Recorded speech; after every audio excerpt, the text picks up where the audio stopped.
This podcast was recorded on May 28th, 2020. Hello, ladies and gentlemen, and people outside the binary. This is Less Stupid with Thomas Hiura, a show that's completely uncut, uncensored, and unsettled currently by some of the issues that have happened recently in the United States of America in 2020. I'm talking about racial justice, and I'm talking about the murder of George Floyd in Minneapolis by a member of the police department there.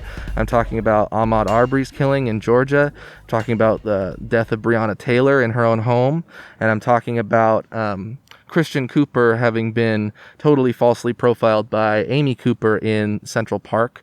It wouldn't feel proper to have this conversation now without acknowledging thoroughly the impact that that's having right here in Eugene, but with our neighbors as well. But I am here sitting down with Brooklyn Wetzel, who is involved in self-directed education, which is a topic I'm excited to learn more about. Thanks for having me. Of course, thank you. And I know that on the topic of racial justice, we are both going to be attending safely the Black Lives Matter protest event on Sunday. So I recommend that you guys check that out, that you all check that out. We're starting at the federal courthouse in Eugene, and then I think there's a march over to the police department. Mm-hmm. And usually I start off the show with asking my guest for a controversial opinion that they have. But I want to thoroughly unpack these issues because I just think it wouldn't be right to just kind of not do that. Yeah. And it is a controversial topic to think about. Violence that's still occurring in 2020 against the African American community, and specifically the mechanisms of violence that occur there. And I know that you know that I try to have conversations across the whole political spectrum and not be divisive. And I have people who listen and who watch this program who, they stand with the blue and they believe in the thin blue line, and they believe that police are doing important and unrecognized work in the community. And so that's why I think it's important to, just like anything else, if it's in your family or your workplace, look inward and recognize when, why is it that, the FBI did an investigation, a few years ago about, and I know I'm rambling on, I'll give you a chance to talk. Go ahead. But that there is a strong element of white supremacy that's in police departments. And people need to be able to recognize why that is if we're going to dismantle it. It's true. And I'd really we need to make some stronger stances now. When I was a kid, it was like the Rodney King riots in LA when I moved to Portland in 2000 or 2001. An unarmed black man was shot within 30 seconds of being pulled over on Interstate and Lombard. Mm-hmm. And then he was handcuffed to the steering wheel and left there for hours while his family just wailed on the sidewalk. And I know that year there was a second killing of a black person in Portland. So I feel like even though this happened in Minneapolis, it's very relevant to Oregon. Sure. And to things and to police violence, here in Oregon, and racism here in Oregon. So I'm excited to be there on Sunday and show solidarity with the black community. I'm excited for that also, in a sobering kind of way. Yeah. And getting even more locally, was it last year or 2 years ago? I believe it was last year. Elaborio Rodriguez here in northern Eugene was in a residential area and was going and collecting cans, and was there was just one of these situations where an officer, I think his name was Samuel Teichel, had approached him because he was not walking on the sidewalk. Which I'm sure I could walk off wherever I wanted. Right. And you have a ton of relative privilege, of course. And me being a half Japanese Asian person of color, I've experienced a ton of relative privilege, I would say, compared to black and indigenous and Latinx people, Latinos and Latinas. And that is a really harrowing video if you see that, especially because what the district attorney later said, Patricia Perlow, was that they were engaged in good police work and that there were no real consequences for that officer. Yeah. And watch the footage for yourself. It'll do a lot better than my own characterization of it, because here you had mentioned earlier before we started recording this about cahoots. What is cahoots for people who don't know, and It's what kind of a buffer do they create? Yeah, if there's a non-emergency but you need assistance, like with an inebriated person or a person in a mental health crisis, you call the police, but you ask for cahoots, and they send a social worker and an EMT to help assess the situation and like provide services or transportation to help the person out and de-escalate whatever might be going on. So it's a really great option. I've used it a few times. I feel like they probably need 2 or 3 more vehicles out there, and they would probably we could keep them busy. Right. I mean, the police probably wouldn't mind either, having Right. having that buffer between them, and the police come out when there really is a violent threat, not just for, a drunken rowdiness. Someone behaving erratically, and they could be experiencing or something you're not really sure about, right? Right. When I talk to my kids about calling the police, is like, if something looks off, that doesn't mean call the police, right? And especially if it's a person of color. Sure. Well, you're bringing in an element of danger that you want to be very careful about.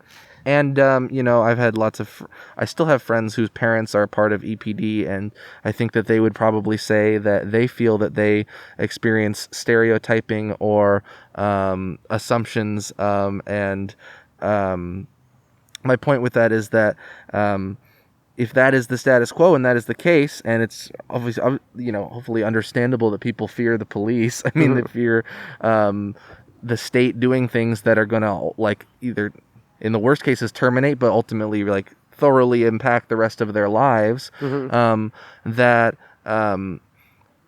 we can recognize that can be the case, and also recognize that if that's the case, sometimes if someone's having if they're having a paranoid episode, for example, and I'll speak to the fact that I've had members of my direct family who have been sort of intervened with by cahoots, and that was thankfully a better situation, because if you're having those kinds of delusions and maybe you think that someone's after you, introducing a bunch of armed police might not be the best situation, even if those people are well trained to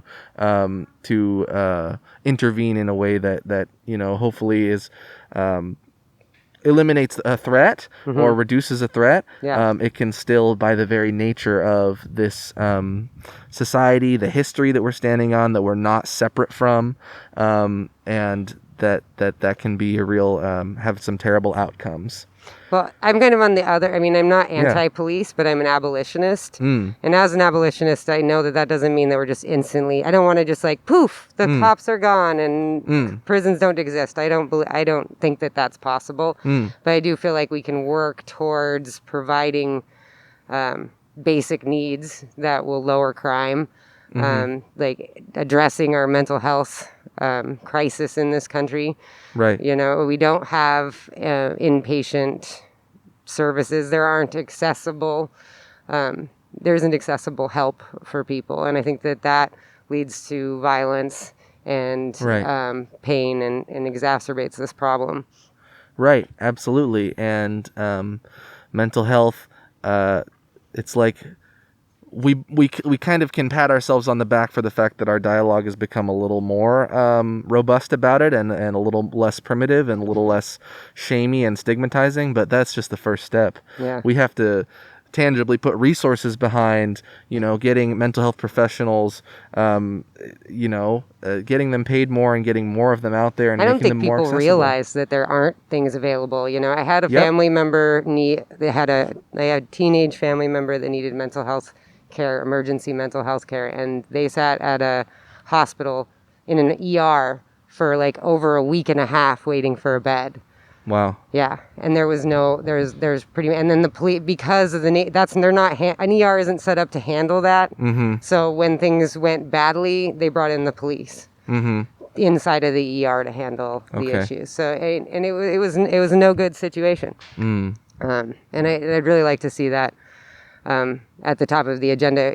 We put more money into the police, but I feel like that's just dealing with the consequences, not the roots of the problem. It's a very persistent response to amplify funding for police, and it's in part, AOC, Congresswoman out of New York in the Bronx and Queens, she has spoke recently on a tweet that I really appreciated, where she basically said a lot of the reasons why that occurs is because politicians, whether they have good intentions or, most people in Congress, I would say, have good intentions, and they want to represent their districts well, and their states well in the Senate. But they fear the police unions and they fear the police federations, because those entities have such entrenched power, so much money, so much community support as well. And so, gosh, it's just part of why I believe in podcasting, having a one-on-one conversation with you and other people, is because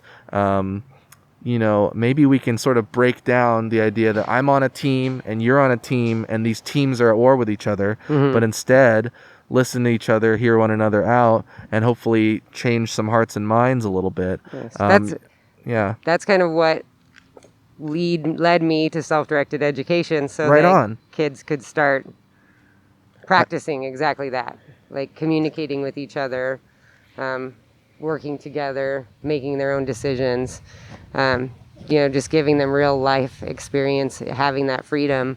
I'm about 5 years into choosing that education for my own children, and working in the field as a staff member at a Democratic school, and other homeschool co-ops and things around here that I've been working on. But kind of why I bring it up is that we don't, adults, you go through 12 years of school, but you don't really leave, very few people. Maybe if you have you go to debate or you focus in some specific way, but the goal of school is not to teach you how to interact and be in community. And that just isn't what it was set up to do.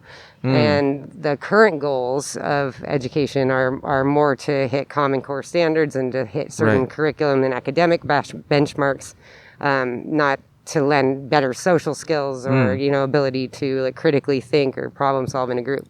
And we put so much on teachers, and we expect that those outcomes of better engaging with our community are going to come out, because a lot of us do experience that from going through school. I loved school, and I went to Teachers College and Columbia University in New York to become a teacher, and I've studied education a lot, basically my whole life. I never stopped being outside of schools for the most part, for any prolonged duration anyway. But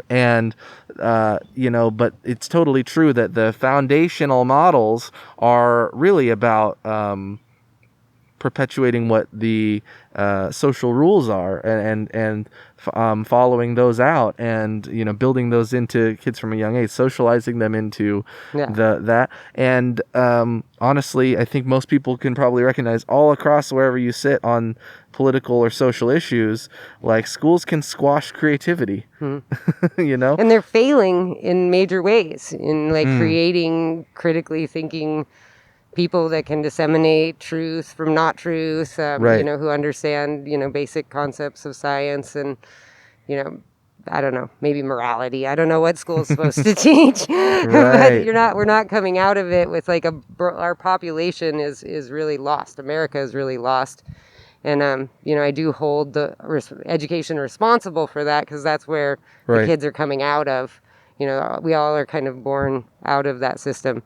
Right. And it either gives us wings or cuts them off. And, I'm sure you've heard of the school to prison pipeline. Of course. So that, that's an aspect, where education and, violence against people of color collide. Right. There's mass there's inequality. Tons of studies that show, of course, racial disparities in what kind of punishment students get for behavioral infractions. Yes. Frankly, the white girl who's being a bully on the playground is going to get very different treatment than the black male, and it is troubling.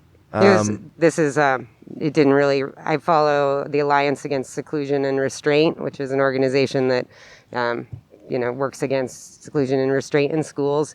And just around the same time that last week, or maybe the week before, there's so much violence. It's hard to remember, but this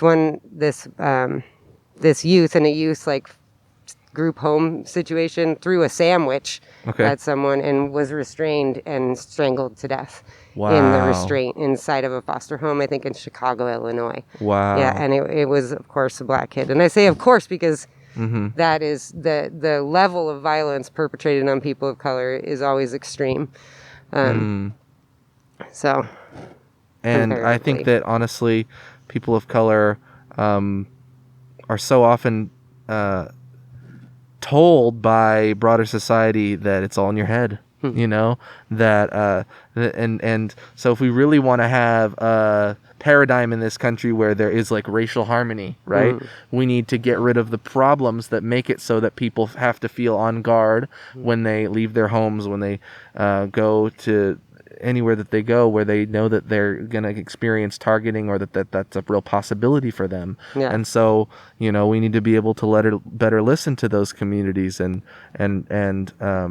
hold accountable people who create systems where that fear leads in so many cases to violence. I mean, there's just so few people of color I know, and it's not that all people of color feel this way because they're not a monolith. And you could even interrogate the term people of color as something that does too much, like, hey, we all have the same experience, and I don't have the same experience as Black and Indigenous and Latinx and Latino and Latina people, Chicanos. And so it's something where if we really want to get there, I'm sorry, you don't just say suck it up, and you don't just say we're over it and get over it. Yeah. But let's move through it, and it's gonna take brave conversations and meaningful action.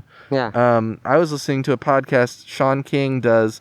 It's called The Breakdown, and he's a racial justice advocate. And he said that he has a recent episode that's basically says that this is the most underlooked at racial justice issue of our time, and it's budgets. Budgets are a moral document. That's how Dr. King spoke of it. And that, you know, he was talking about Los Angeles Mayor Eric Garcetti. You know, so much of the city's general fund, more than half of the Los Angeles general fund, was being put towards LAPD, which of course is particularly troublesome and has a long history of having real issues in that department. Wow. Yeah, so that's what we're hopefully trying to do is build community support for just getting more engaged with, like, I try to get people engaged with school board meetings. Yeah. And See, and that's so funny. Yeah. The spectrum that I'm on like this whole other side of the education spectrum, where we kind of reject hierarchies and and testing and standards, and we're just, all of the kids are beautiful individual flowers that we're like just watering with encouragement to build confidence so that they can create their goals. There's a really amazing speaker, Akilah Richards. She speaks directly to the Black community that's interested in self-directed education as a tool to end oppression from their perspective. And the tagline, which I really like of hers, is you cannot raise free people using the tools of oppression. Right? So when I say that I don't, that I'm watering with encouragement, doesn't mean I'm not offering curriculum or opportunity. Right? All of those things are definitely part of the plan, but the goal is different. So the goal changes. And then the methods change when the goal changes, and the goal becomes a relationship building and an equalizing. And so in my mind, if we raise children as equals, and the whole idea that, kids have a lot less freedom and rights than they did 100 years ago, right? Compulsory institutional education is totally new. It's only about 100 years old, like in terms of you must send your kids to school or the cops are coming to your house. Oh, right? yeah. So Like, that's people in my fresh. generation need to know that. It's very recent. Yeah. So, and in that way, I think when you tell people that, they're like, oh, wait, yeah, because we've been around for like thousands of years and kids were learning. It just feels traditional. Like, oh, kids go to prom and they go to homecoming and there's football. And, it feels like it's something that, honestly, the dominant culture and media has done a really good job of propping that up as this is the standard. Yeah. But you're totally right. I mean, before it was just, I mean, we have an agrarian history in this giantly vast United States that people, I mean, a school system is built around the calendar of farming. My grandfather, like, everybody went away for World War II. And so he was like 9 years old. He started driving this dairy truck doing deliveries. Okay. To 9 years old driving the dairy truck for like their farm. Because like kids used to do things like independently. And so part of the process over the last 100 years of schooling, our society has been to like remove kids' autonomy and confidence and abilities to be independent people. So you won't see kids on the street playing even as much as when I was a kid. And you certainly won't see kids like, even when I was a kid, yeah, it's moved that quickly and that recently, not to discredit how much it moved before. I just don't know what I mean, you're just 10 years younger than me, but I don't know. Yeah, exactly. We had a little cul-de-sac, and I called it Lollipop Lane because that seemed like the shape of a cul-de-sac, kind of like a little end and then an end cap at the end. We would chalk it up in the streets, and we would skateboard and bike around and make up rumors about the house where the witch and were adults neighbor watching lived. you all the time? No, I know they weren't, were they? Exactly my point. They were not. And people we wonder, didn't have cell phones that allowed them to literally, like, I mean, frankly, one of my best friends has still to this, maybe not to this day because he's like 25 now, but it's like still his mom tracks where he's at. Yeah. Do you play video games?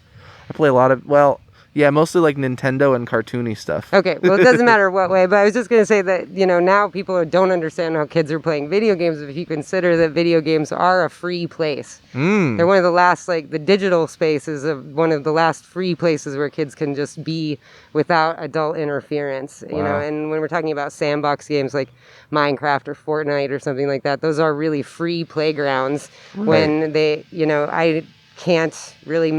I can't even get my kids. I try. They have freedom. I can't get them to go take it. It's really difficult.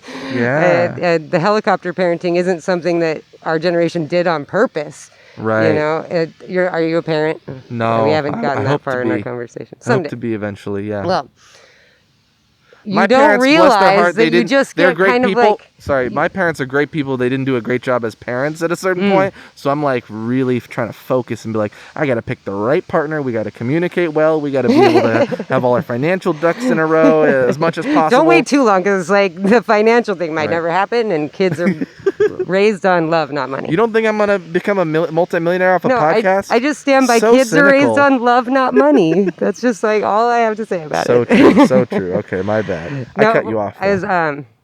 When you become a parent, you're kind of railroaded into like cultural stereotypes, whether you like to or not. Yeah. And there's a lot of pressure, a lot of fear. Right. And CPS and the police state overall is stronger than it's ever been. So there's a lot of fear. Right. Make sure you do it right. Otherwise, you might not have the privilege of having a kid, Right. So I don't know where I was going with that. No, it's good. I want to set up for people the context of where we're at here. We are at Lincoln School here in kind of what I would call Midtown Eugene.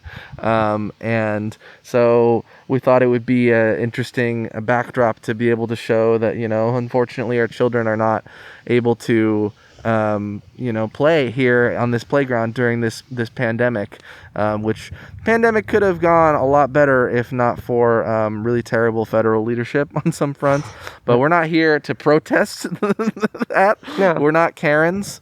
It is weird that we're open, but playgrounds aren't open. So it was interesting that you could be in an enclosed space and buy things, but we couldn't be like outside and play on a playground. But well, we can be concerned about a lot of different issues at the same time, and we don't have to be like reopen activists in order to be like, yeah, sometimes the state mishandles these kinds of things. Sometimes the CDC recently kind of did another study saying that this virus is not particularly it doesn't transmit well through just like mutually touched objects. Huh. So that's helpful. Exactly. But so for people who are only listening, thank you for listening for about 25 minutes through somewhat muffled audio, because we are taking every precaution. We've sanitized the microphones and we're talking through masks. And so it does kind of remind me to think that we have a real privilege, as we talked about, of being able to get this message out and have a space to put it on the internet and have listeners, and only be a little muffled right now, when there are voices where we can hopefully try to recognize are much more stifled. But I want to unpack more of this self-directed education stuff, because ask some questions. Okay, yeah, because from my perspective, not knowing much about it, it sounds like a bunch of hippie crap. And so how do you work against that, I guess, perception? And also, I don't know that you're trying to evangelize or get it out there and get more people into it, but maybe you are. And so how does a parent get to the point of deciding that this might be the right thing for their kids? Well, I think I came to it because I couldn't get my kid, was sad, crying, not wanting to go to school. And then I looked back at my own life, and I had actually left high school. And I was a really self-directed person and got a lot of stuff accomplished, like, despite of school, but it wasn't really providing me with what I wanted. I wanted to be a lot more engaged in the world than school really allowed me to be.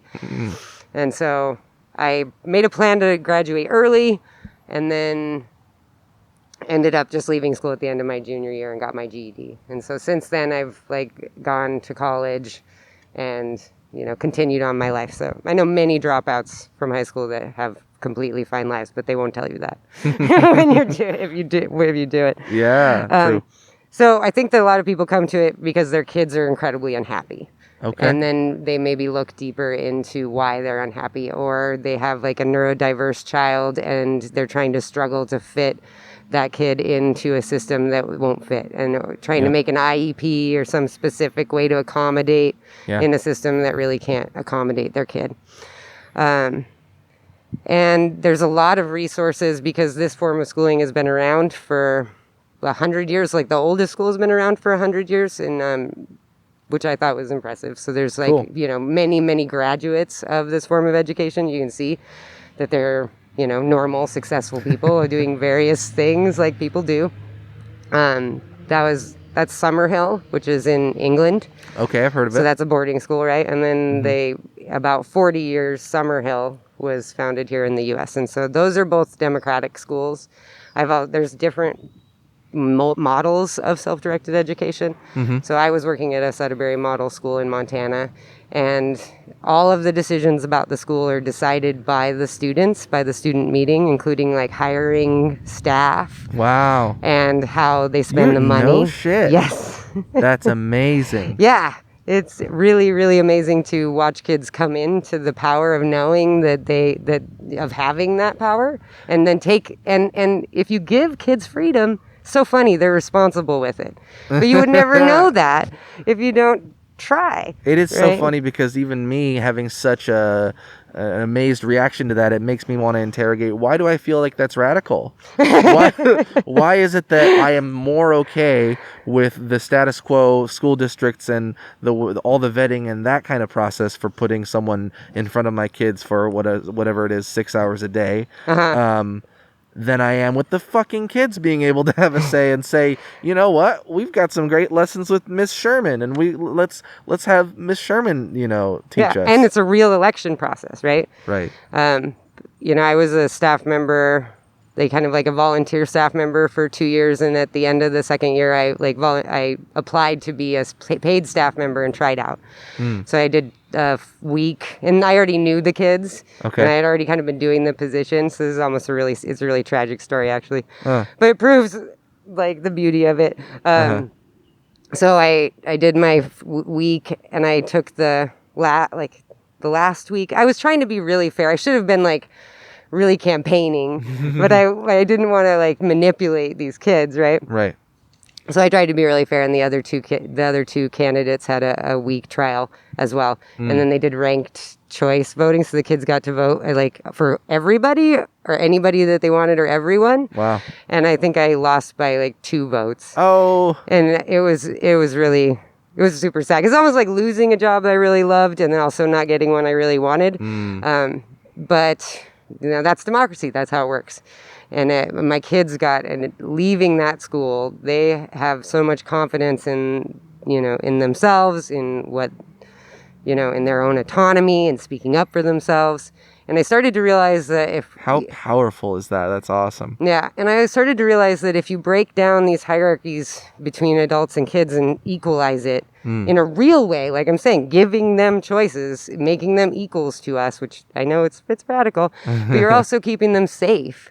Wow. How many adults manipulate, take advantage of that hierarchy? And I don't think that we can protect kids by, dealing with that one thing at a time. If we just flattened it, then kids wouldn't be thinking like, oh, if I speak up against this person abusing me, I'm going to get in trouble, right? Like, yeah, I think that we might be able to really like save some kids from bad adults by creating equal situations. You basically said, are you a police abolitionist or a prison abolitionist or both? I don't know. I think they're the same. I don't know. I haven't thought about whether they're different. Well, usually I think about it as prison abolition. I need to look into those issues and study the articles and study the research about those more to develop my own position on it. But my point that I often want to echo, because I think this is a strong point, is people are so bought into the idea that these institutions are good because that's what they've seen, and it's like, well, that's the way of the world.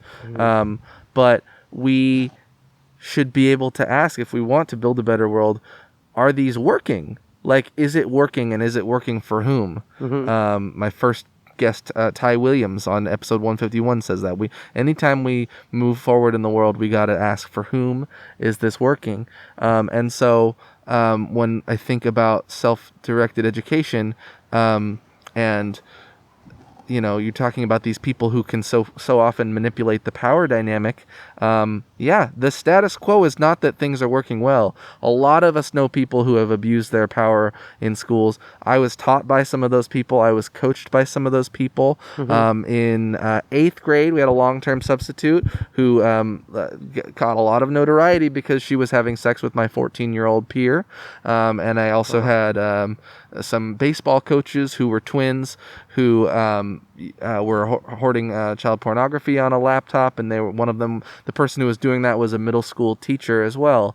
So don't start from the idea that we're about to knock down something that's all pristine and perfect. Start from the idea that all problems need to be solved, and we're evolving in a world where we have better ability to communicate with one another and work out what we want to see, then we can do better. So here's a question for you, unless you... Yeah. No, I want to hear your question. A lot of the biggest, firmest, strongest advocates against the status quo in education, in my view, are conservative or right-leaning people who they don't like Common Core. That's a big thing that they don't like. And they don't like... they want more localization. Many people, I mean, Betsy DeVos, who I agree with on very little, is someone who wants to see more public money be able to go into parochial schools, for example. But in so many of these cases, there's a distrust of government-run education. Do you see with self-directed education... I mean, I would say that you're a more liberal person than a conservative person yourself. Yeah. But do you see opportunities for bringing in a political diversity of people and perspectives? I do. I've met one of the most prolific authors on the roots of institutional school, John Taylor Gatto. He's really popular in libertarian. Kind of like whatever, Sure. I don't know how to describe it, but kind of like in a libertarian right Sure. political stance. And I think that I find a lot of commonality because people understand and read some of his work where he goes back and finds some of the institutional documents, written by the people who set out to create institutional school as we see it today, and gets out those documents and shows them to us. and says, is this what you want education to be about? And everyone's like, no. And you can be on the right or the left and see that. And, I feel like the facts really speak for themselves when it comes to institutional education, and people who are ready for change on the right and the left can see that.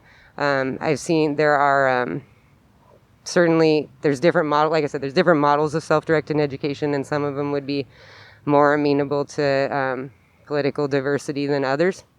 I have seen even some self-directed models, a faith-based self-directed model. Sure. Where the quality of the education and is all self-directed and on the kids, but where the parents were coming from was from a faith center, which I totally respect. I don't have any judgments about how people choose to educate their children. I want to have the freedom to educate my children, raise my children how I want. And in order to get that freedom, I have to give it to others. So I have no judgments about how people raising their children in like a Catholic school or a real fundamentalist control. I mean, that's your choice. And eventually your kid will leave and might learn about some stuff you didn't want them to learn about. Right. Yeah, it is weird that we are so... Maybe a lot of us are a little uncritical about the fact... I mean, probably until you have a kid yourself, you're uncritical about the fact that, like, the government has such a role in deciding the decisions about how you raise your kid and about what it's kind of what shocking values. when it happens. I believe you it. wouldn't. You're like, whoa. I believe it. It's pretty crazy. In your own personal journey, what led you to bringing your kids through that? I mean, you actually mentioned that they were unhappy in schools as well.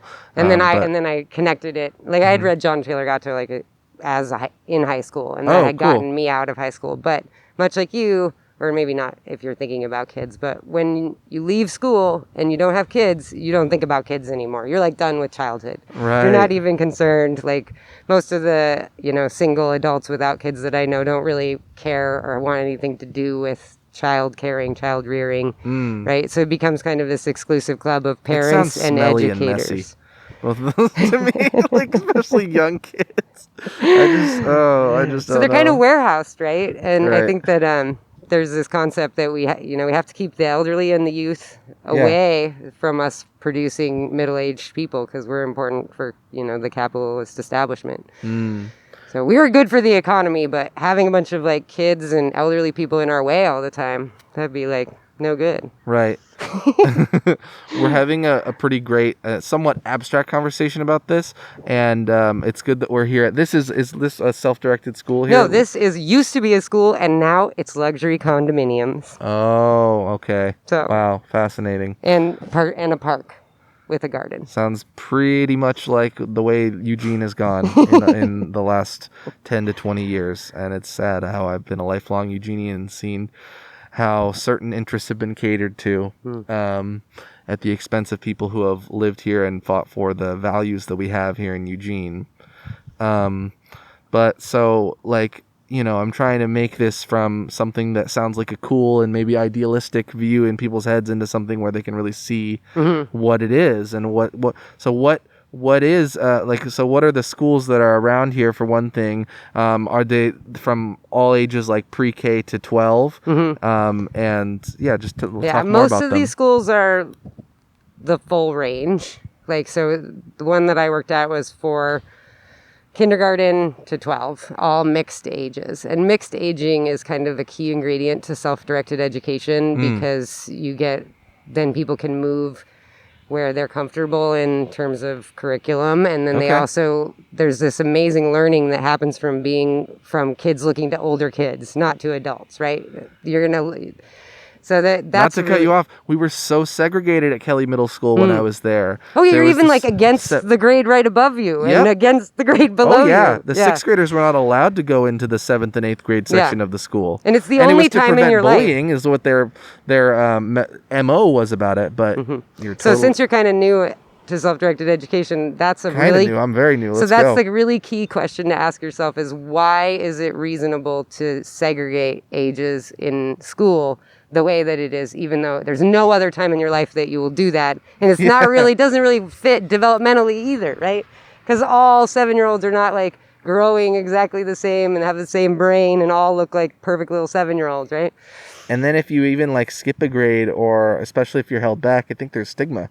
Yeah. In general, in gen pop education, I guess. Mm-hmm. So, wow. So there was a school here in Eugene for, I'm not sure how long it was open. I knew about it before I moved here, Eugene Sudbury School. Okay. So, and then that had tried to become a charter school in Crow. And Better than luxury condos. that failed.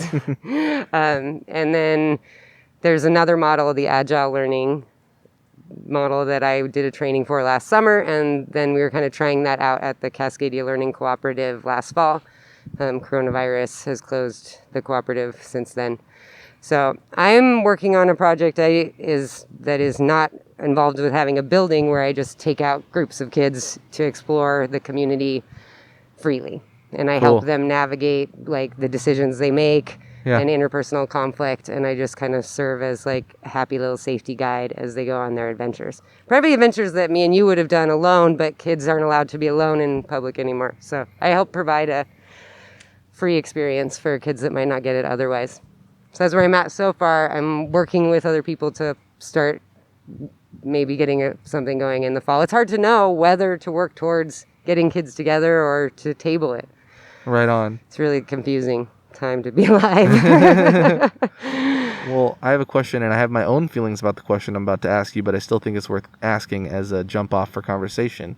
These kids, when they go into like college and they go into, let's say, like something that's big, like the University of Oregon, and have to navigate the registrar and navigate just like everything that comes with a really normative education after that. Yeah. Are their experiences sometimes negative? Are their experiences, do you think they're more well-equipped for higher ed, and why? I think that they're more well-equipped for higher ed because because being self-directed gives you the skills to accomplish the things that higher education demands of you. Right. And, you're not going to be looking for other people to figure out where you're going to go. And higher education, if you're not going to you might just waste your money if you don't really know who you are. Happens all the time. And that's another reason that I'm a big proponent of self-directed education, because we have 12 years with these kids, and it's just a tragedy that we graduate kids without giving them any time to develop their person, their who they are and what they want to do and give to the world. Yeah. So, even though I don't expect everybody to go full on into self-directed education, everybody could probably make steps to give their kids more freedom, to allow them to explore who they really are, outside of who they are going to be as far as an employee or, some cog in the workplace, right? Right. Some real passion that they have. What are the funding mechanisms? Do these schools and these programs get state funding, or how do Most of them are private schools. Yeah, okay. In Montana, we were how do they stay affordable? Well, they have lots of scholarships, and it costs like half as much as educating a public school kid. It costs about like 10, usually. I've looked it up. It's usually like 10, 15, 20 grand per pupil in a public system. And little micro schools can do it for about 5 grand. In Montana, we had access to like a Republican funded school choice scholarship fund, that my son received, and the school ended up receiving 6 of those scholarships. So I'm actually really, I feel this weird camaraderie with Betsy DeVoe or with the right. Sure, because they've provided opportunity to my family, because they're the only people that will give me that freedom, right? I actually don't find a lot of solidarity always on the liberal left side when it comes to these subjects, especially when it comes to providing kind of like what people think is an exclusive or education or something really out of the binary, right? Sure. Like that is something that's really difficult for people to accept, that poor people should have access to that. I don't know. It just seems like people want poor people in public school, and then you're like, but I want to send them to private school. They're like, no, we can't give them money for that. I'm like, wait. That isn't... So I'm not against giving public money to private schools. Okay, cool. I'm so glad to have that, because I think it's so easy to just paint you as like this floaty far left like idealist, like flower. Well, I am. Flowers That's my imagination. I live here in reality. Well, in terms of living in reality, one thing that I thought about as a teacher was that, and this is a quote I heard from somewhere. You pick these quotes up and you never remember where they're from. Students don't remember lessons; they remember moments. Ah. And because you are in education, I want to ask you more personally, because we've covered this topic quite a bit of the self-directed education, but I want to ask, I want to get to know you as a person, as a spiritual being, because I think we're all spiritual beings. And what do you remember from when you were a youth being educated? What moments do you remember that were significant to you? Well, it's interesting. It'll come back around to the issues of today. Mm-hmm. Part of my childhood, I lived in Albuquerque, New Mexico, in the ghetto area of New Mexico, in a predominantly black school. So I was one of two white kids in my school, in my class. And what I got from that experience was, a lot of empathy for that community, and also a real visceral feeling of how segregated America is. Because even though I was not a racist person, but I was a white kid in a black school, and no black kids didn't want to talk to me, and I didn't really know how to talk to black kids, and I just ended up connecting with the only other white kid in my class. I mean, I'm a kid. This is me just looking back at my childhood, thinking, why was it like that? Because that wasn't a choice I made. That was just kind of what happened. Right. I'm only 13 years old, right? Right. So, so that sticks out to me a lot in education in that time, and I always wanted to know more than what they wanted me to know. Mm-hmm. They would be like, do a book report, and I would go and do it on 2 different things that were all both really terrible, like AIDS and child abuse. Okay. And I just dive all deep into that and then get freaked out because I learned too much. Sometimes those stigmatized topics can be the most exciting to dive into. Yeah. So inspire the most genuine curiosity because they're taboo on the large front. And then as soon as I got to high school, I started getting really bored and with the classes that I was taking, and I would skip school to go sit in the library and read what I wanted to read. Or there's a really amazing film festival in the town I grew up in, so I would skip school to go to the film festival. That's cool. So as soon as I became a teenager, what I wanted to do and learn became much more important to me than what the school was saying that was important. And I think a lot of people feel that way. Bug on me. This bug has strong views about what's important in education. He's trying to disrupt you from exposing self-directed modes of thinking. Well, I used to skip class sometimes and just walk around and talk to people in the hallways because just the idea of and I had a really challenging senior year of high school, and I mean, one of my criticisms that I come away with is that I know this is kind of a rare experience, and I'm not just trying to speak to maybe I was in the 1 or 2% in a way of educational privilege, and how teachers looked at me and it's easy to point to that kid and say Thomas is smart, and I'm going to ask a tough question and everyone sits around and not doesn't want to contribute, and I'll make Thomas do it, that kind of thing. But I was entrusted a lot, but I also took on a lot of the expectation to be excellent, and that kind of tends to cross apply into a lot of different things, and then I have a lot of expectations on me, and so it just ended up being a lot of pressure to when I came home with an A-, my mom ripped into me. It was a very Japanese mom thing to do, frankly. So I mean, that led to me once I was 17, I was just what's the fucking point? Yeah. And I got behind in calculus because calculus is hard, and I was a shithead at times, and I didn't want to study.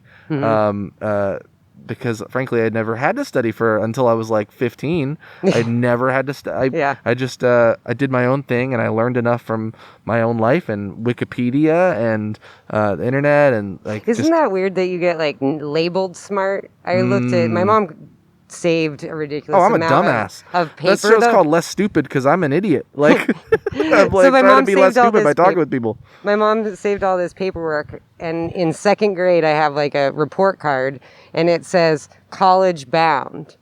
Okay. And Wow. John Taylor Gatto talks about like one of the mechanisms of school is like ranking and filing and putting people in their place, right? Like Yep. labeling you for early so that you'll know exactly where you fit in society. And if you fail, you will fail, right? Was this when you were in New Mexico and you were No, that was in amongst Montana. Okay. I moved back and forth. Okay, got it. But my mom was in college at the time, so maybe that was why they said that. And I had a really high vocabulary for my age, even though I was really bad at spelling. Spelling is not very attached to other forms of intelligence. There's a lot of studies that show, you know. A lot of studies about childhood development aren't really in alignment with how we raise children or what's going on for 8 hours of the day and 5 days a week at the school. So what was I saying right before that?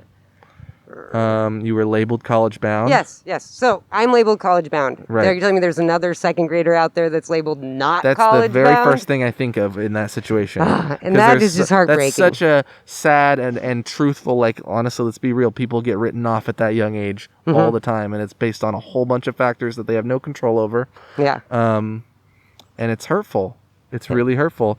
One of the books I read in educational studies was Keeping Track by Jeannie Oakes. And tracking is like one of the number one ways that inequality becomes embedded in our school system. And so I went to North Eugene High School, and we had...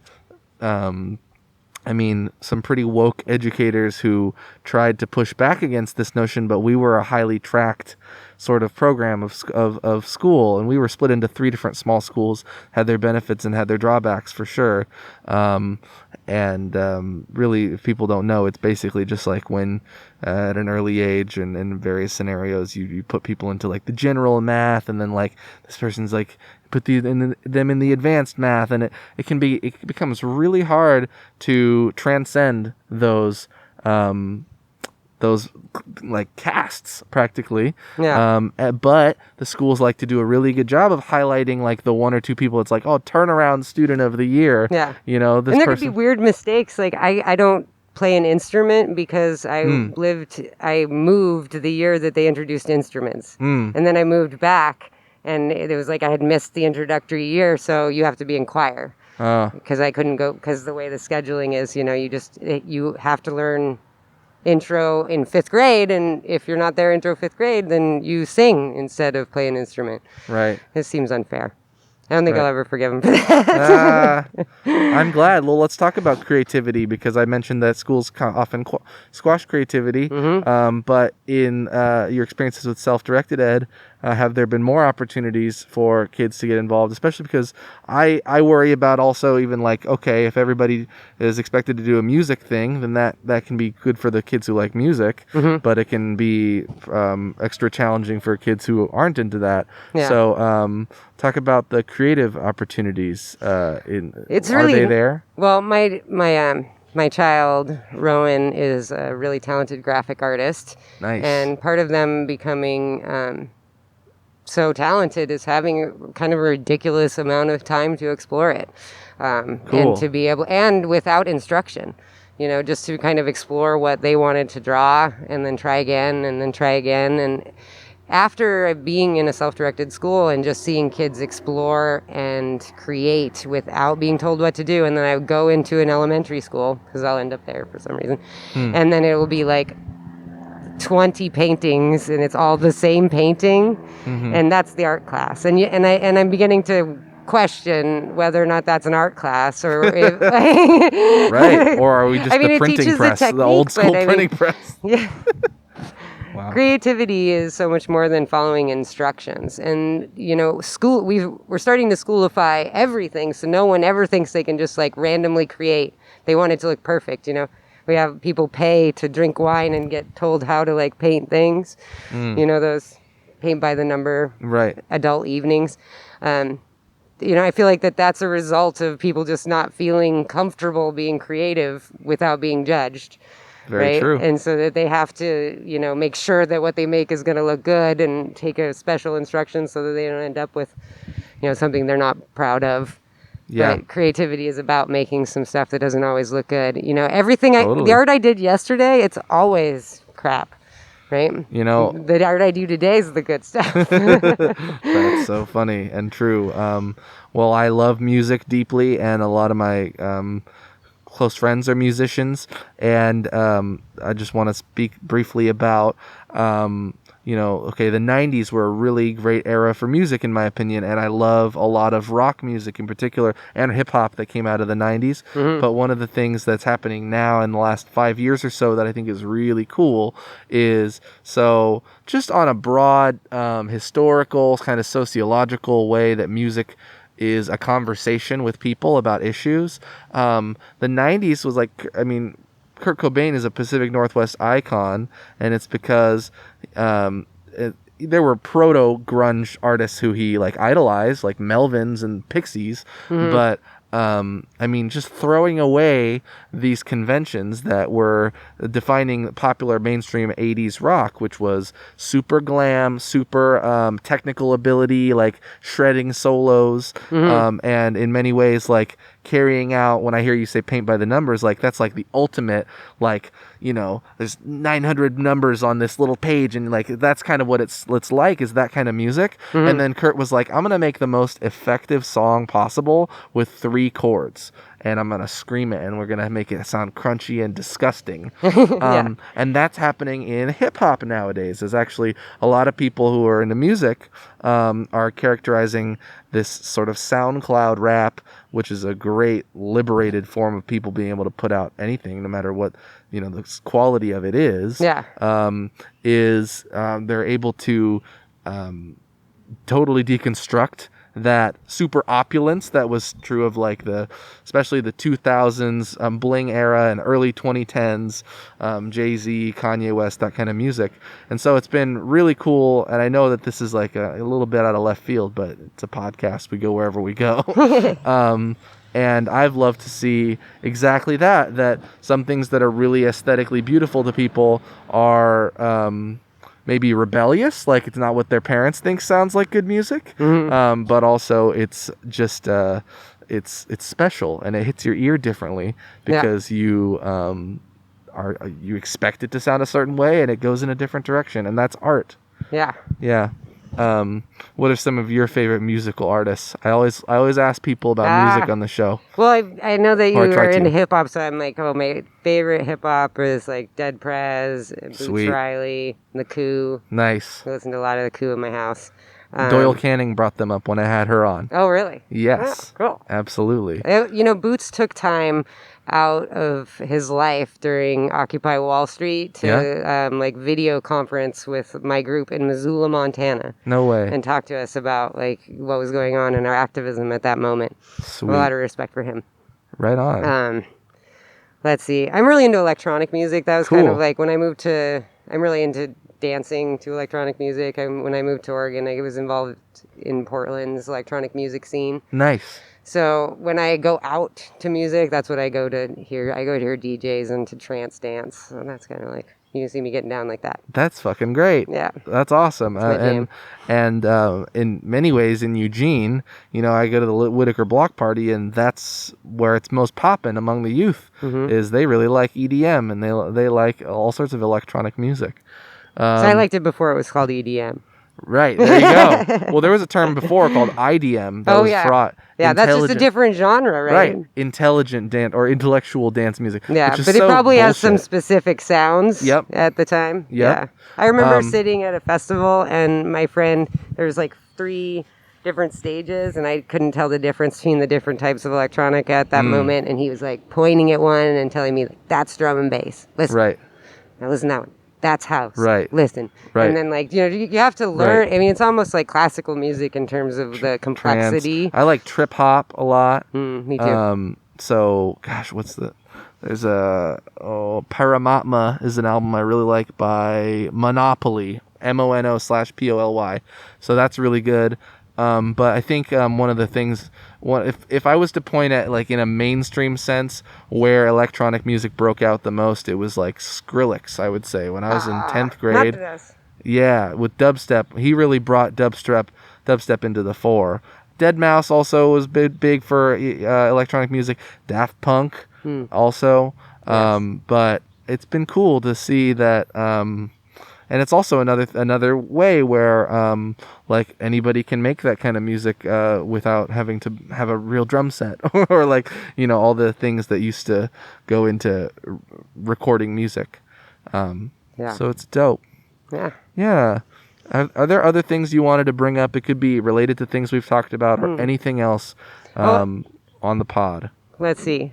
Well, I had meant to mention that my activism is kind of like about breaking down institutions. And I decided maybe this week that it relates to 3 different institutions. They're kind of on all the stages of life. Okay. Breaking down school institutions, breaking down prisons where we keep, adults, and then also like nursing homes and, addressing nursing homes and where we're warehousing our elderly. So wow. Part of my, in addition to what I've done with self-directed education, I've been meeting with some friends talking about learning more about funerals and elder care and, kind of bringing some of that back to families and getting some information to people about other options outside of institutions when it comes to, the end of your life as well. Wow.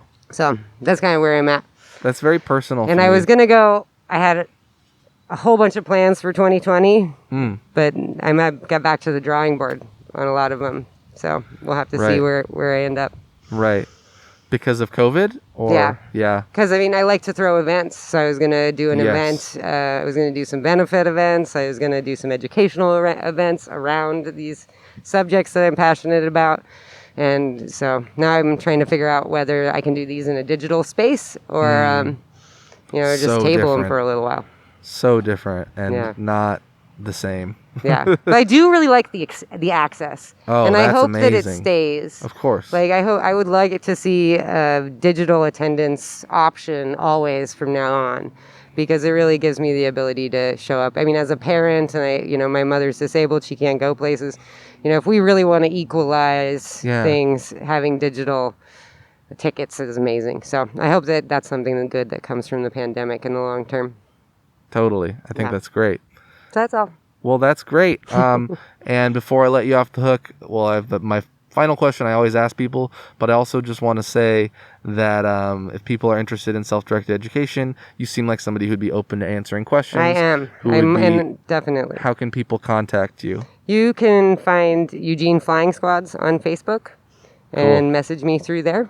I'm the only one. There's also Flying Squads in New York City and PDX and upcoming in Seattle as well. So okay. We're spreading out. You don't want to put your email address or anything out there? Brooklyn K. Wetzel at gmail.com. Perfect. Thank you, Tom. Well, the show's called Less Stupid, and I know it's an offensive question, but sometimes I'm offensive. What's one way we could all be a little less stupid? Oh, that you're asking me this? I'm asking you. Let go of control. Wow. That's my answer for today. I might give you a different answer tomorrow. Beautiful. All right. I don't even need to ask you anything further. I like the open-endedness of that. Okay.